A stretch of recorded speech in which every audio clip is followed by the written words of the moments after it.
I would look at him at night sometimes and cry because I think I almost didn't have this person in my life. It was so close. My first abortion, I was in my early 20s. The second one, I was in my late 20s, and the first thing I was mad at myself for allowing myself to be in the situation again and again, inconvenience, and again, nobody knew about it. I just disassociated myself from the situation and just told myself I had to get rid of it. It was an inconvenience. It was selfish of me, but it was kind of like I was on this path, and this was just gonna deter me, and I didn't want to deal with it. I had the appointment. It was 2 days before the appointment when I started to feel the butterfly movements, and I canceled it. I had to call and cancel the appointment because, you know, at first I was torn for a moment, but it's once I started feeling the fluttering movements, I knew I had to make that phone call. My son is awesome. He's done so many incredible things in his short life. He's 24 years old right now. He'll be 25 in October. He went to San Diego Christian College, played baseball there, graduated with youth ministry. He works as a youth pastor over there with the high school students.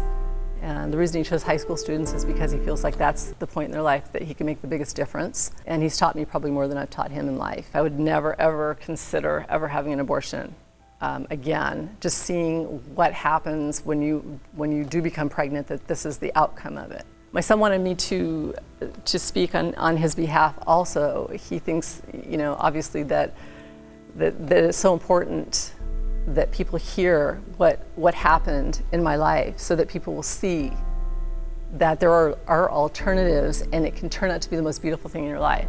I can't imagine my life without my son, and I'm so happy that, you know, I felt those movements when I did.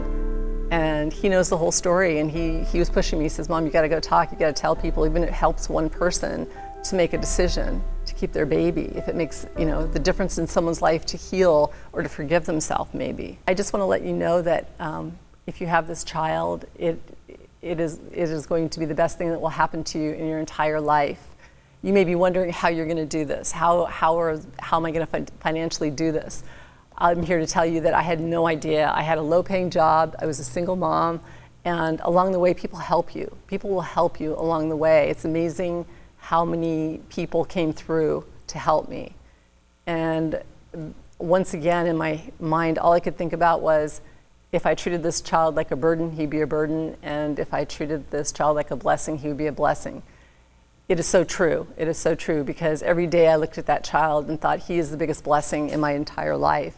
And today, he's doing such good in the world that I don't even have words for how I feel about this child. He brings me such joy. And your child, you have no idea what your child will become, who the child will become, what this child will do, what difference in this world your child can make. So I just really hope that you have this child and give yourself and this child the opportunity to see what happens in life, how beautiful life can be with this child in your life.